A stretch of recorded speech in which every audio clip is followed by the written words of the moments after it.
Welcome to the 5th episode of Film Studies Bling Bling, the first monthly issue about hidden and well-known treasures from film studies. Big and small diamonds in the field of film studies that I find interesting. Today you will hear Noemi Daugaard in an interview. She's a PhD candidate at the University of Zurich. We talked about a paper she wrote together with Josephine Diecke. It is about how color, film technology and society influence each other. In the news chapter, I would like to draw your attention to a call for proposal launched by the IAMHIST board.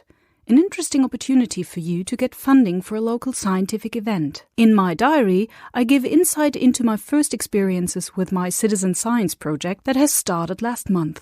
Here is the bling of the month, February. Hi, Noemi. It's nice to have you on the podcast. You are a PhD candidate at the Department of Film Studies at the University of Zurich. We met in 2019 at the so-called Film- und Fernsehwissenschaftlichen Kolloquium. I don't know how to translate it, maybe Film and Television Studies Colloquium, a conference traditionally organized by young academics for young academics. This year, the conference will take place in Braunschweig in March. I don't know, maybe we meet each other again. I will be there. Will you be at the colloquium also? Well, thank you so much for having me, first of all, Anna Luise. As for the FFK, unfortunately, I won't be able to make it this year. I will be in London, where I will be attending the Color and Film Conference and a symposium on screen star makeup. So they're all taking place at the same time, so I only can make the ones in London. But I'd love to be there another time. I had a good experience the first time. I mean, London is a great thing, and I think it's a huge conference you're organizing. Barbara Flückiger is also part of the organizational team, right, from this conference. Yeah, perfect. Yeah. At the FFK, where we met each other first time, you were accompanied by Josephine Diecke. She's also a PhD candidate at your department, and you both gave together a lecture on an interdisciplinary approach in, again, color film research. So I thought it might be interesting if you can just outline in a few words what your talk was about. So Josephine and I presented our methodological approach to color film technology at the FFK. So our idea is that in order to prevent the propagation of teleological ideas on technology and so-called grand narratives, we try to focus on how color film technology and society mutually constitute and influence one another. And so we link socio-constructivist approaches with cultural studies, which allows us to focus on the relevant actors, their expectations, and the negotiation strategies involved. So in our research, we analyze complex power dynamics and social interactions that have shaped the history of color film. And at the FFK, we presented this approach and also had the case study of Japan and the way that nitrate film production worked in Japan in the 30s, as an example. And a paper on your talk will be published in March in the FFK journal by the publisher Avinos. I had the pleasure to read this paper already, and I really have to say it's a very, very interesting case study you're discussing this approach on. I mean, your doctoral project is also about color film, so you're really on the way to really become an expert in this field, research field, I would say. What exactly is your research question in your doctoral thesis? I mean, as I read the paper with a lot of interest, I'm also curious when your PhD thesis will be available to read. So in my doctoral thesis, I investigate the development of early color film technology from about 1895 to the late 1930s. My main research question focuses on the societal, cultural, and political context and on how this influenced and shaped the emergence of color in film. So I analyzed the discursive roots of color film in scientific, theoretical, and societal discourse, which ranges from really discussions of physical perception of color to theories of color orders, debates on representation, and to notions of taste and beauty. And in terms of when I will be done writing it, I think it will take a little more time, I'm afraid. When is there a prognosis when you're ready to publish? Well, I mean, I hope I will be able to finish writing my thesis by the end of this year. So Yeah. Perfect. Okay. So I cross my fingers for that, definitely. I mean, film studies at the University of Zurich, as you're becoming an expert in film color research, I would say that from my perspective here from Babelsberg, the University of Zurich or the Film Studies Department is really an outstanding center of color film research due to the ERC Advanced Grant Film Colors and also due to the SNSF Film Colors, Technologies, Cultures, Institutions. But from your point of view as a young film studies scholar, there are also other projects going on. What else defines the research project of film studies in Zurich except this very huge and productive and interesting focus on film color? Yes, as you said, I think film color is certainly a big part of it. Professor Barbara Flückiger, who is doing the work on color, also had a couple of projects on digitalization and its consequences on film culture, film history, and cultural heritage, which I think is also a very important focus. But in general, I would say that the Film Studies Department in Zurich is very diverse and collects great expertise in various fields of film studies today. So we have also projects on film format, scale, and film exhibition. So also on experimental film and film festivals. But there's also a bigger section on silent cinema and to turn to early sound film or also documentary film. So I would say it's a very wide range of topics. And in 2019, Film Studies in Zurich celebrated its 30th anniversary. How did you celebrate it? How did you celebrate this diversity, also this range of research interests? I mean, you were also part of the organizational team, right? Yeah, we have a series of events to celebrate the anniversary. So we had an anniversary conference to start off the semester, which was focused especially on the young PhD students presenting their work. And then we had a workshop for the students where my colleagues Josephine Diecke and Philipp Blum invited the German director Jörg Voth, who talked about filmmaking in the GDR and in the framework of the East German DEFA film studios. We also hosted a lecture series on the year 1989, which is where I was involved in the organization, together with my colleagues Philipp Blum, Fabienne Liptai, Patricia Pfeiffer, and Vera Shamal. And for this lecture series, we really try to look at the year 1989 through films, of course, really taking into considerations all the things that happened in that year, because, of course, it's a very tumultuous year. And so we invited guests from a variety of backgrounds to talk about specific topics, such as the Romanian Revolution, the AIDS crisis, the fall of the Berlin Wall, but also music videos and pop culture. And of course, we also had a big party to celebrate the anniversary with. Wow. So as you said, a huge variety of topics you were dealing during this celebration formats and ceremonies. And you had a great cake. I saw it on Facebook last year. Sure.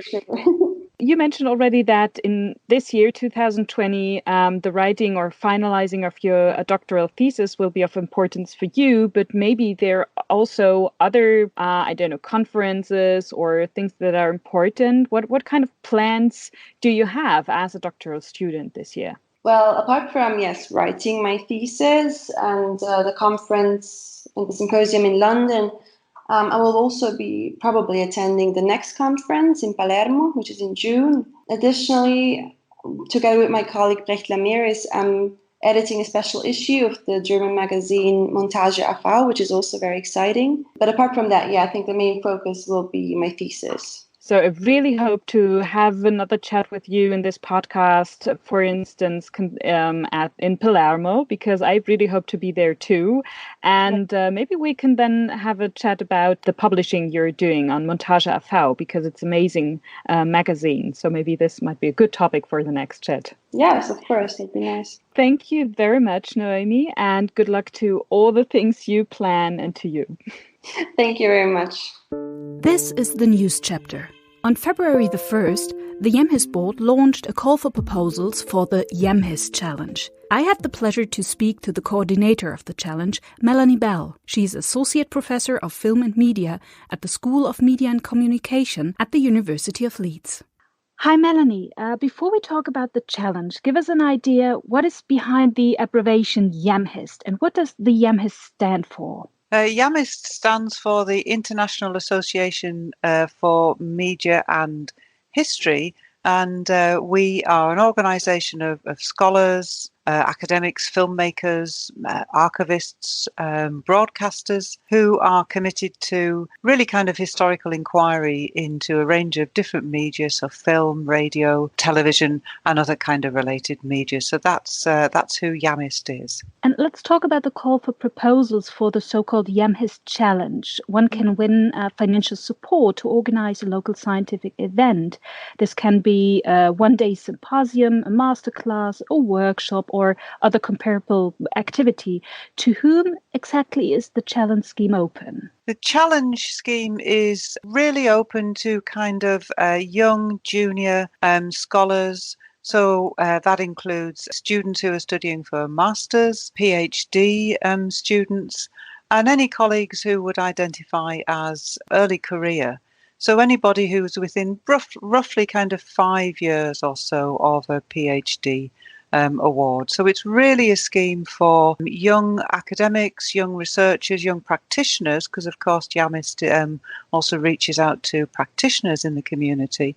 It's a scheme for young and up-and-coming scholars and practitioners to support them in their career development and dissemination of their research findings. Beautiful. And suiting the profile of the IAMHIST, I suggest that the scientific event should be on a media and history topic in terms of the thematic focus. What kind of proposals does the IAMHIST welcome? We welcome really the widest possible variety of topics on media history. I mean, we know that audiovisual materials, audiovisual media itself is really a great source for historical and social science research and teaching.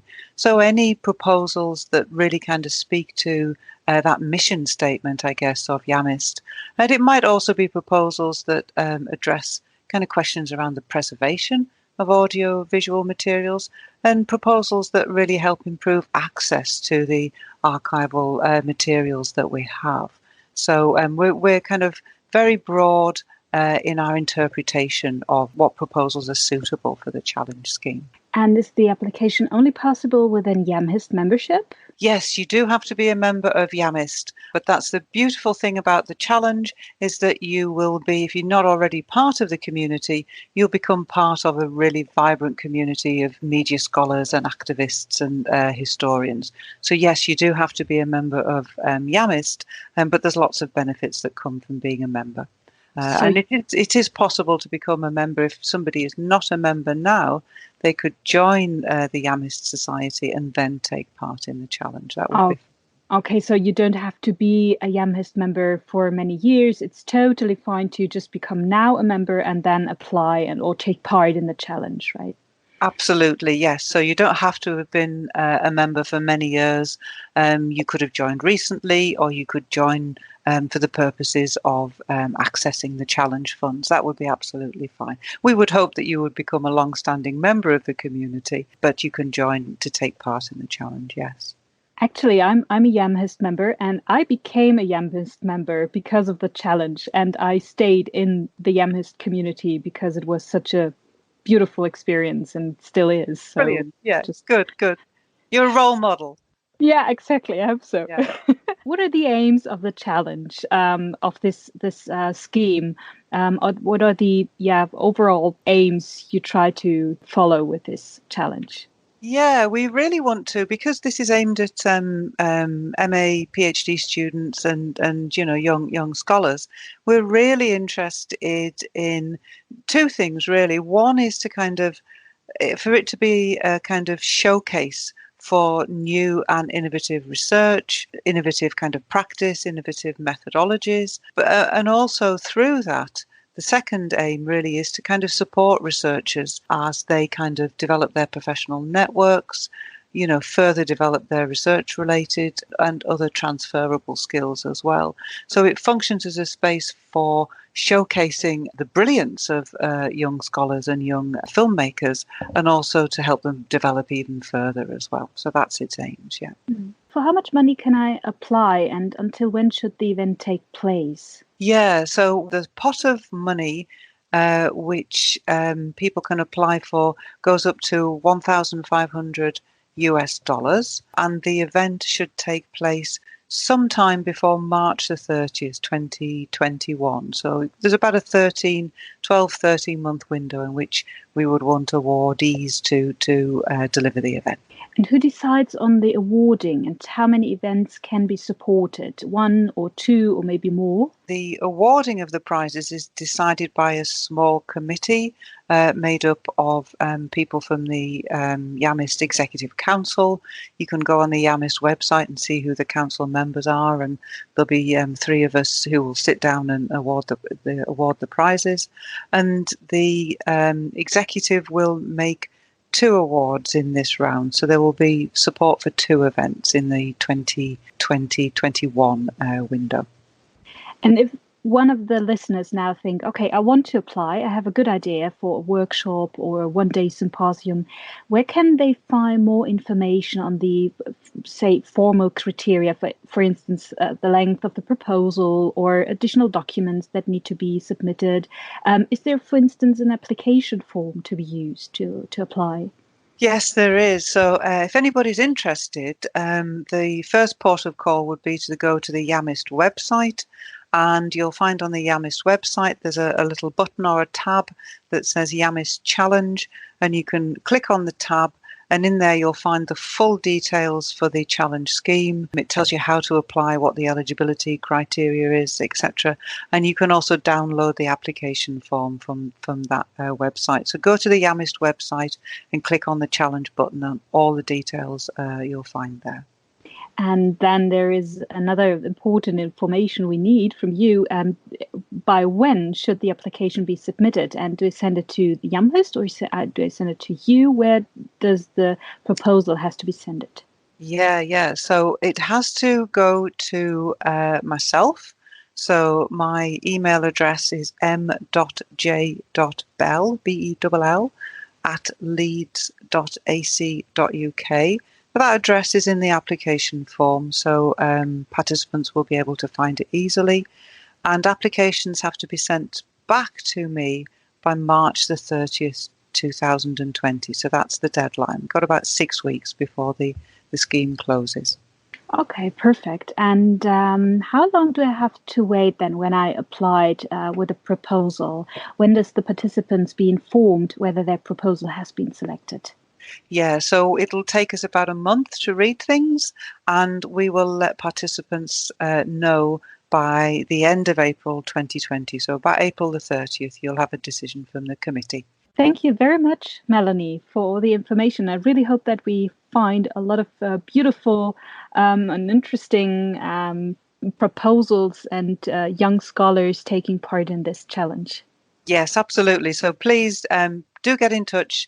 Do send your ideas through, and we really welcome them and look forward to reading them and look forward to some really fantastic symposiums and workshops for the next 12 months.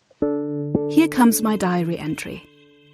My research project deals with the image formation of so-called film cities. Part of the research relates to artifacts in urban space, artifacts that refer to film history and current media productions. These include streets named after filmmakers, images of actors in public space, cinematic objects placed in a hotel for decoration. For example, an old film camera. One of my theses is, the cinematic objects are part of a concentric film-induced urban space and at the same time bring it into being. They surround central cinematic institutions in the city, such as the Babelsberg Film Studio or the Film Museum, and thus integrate other urban structures into the film-induced space. Another thesis is that the cinematic artifacts primarily relate to UFA history, and that the majority of them honor male filmmakers and film characters.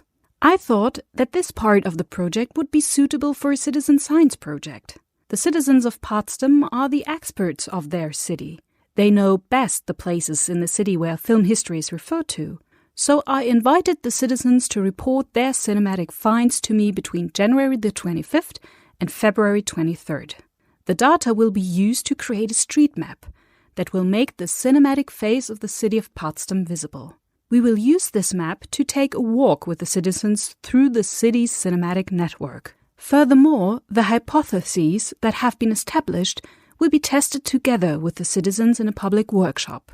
What can I record so far? The claim that citizen science is a method to save work in data collection is, at least as far as my project is concerned, wrong. To be honest, it would have been easier and more time-saving to go around the city with my student assistant and collect the data by ourselves. The realization of my citizen science project is characterized by an enormous effort in preparation.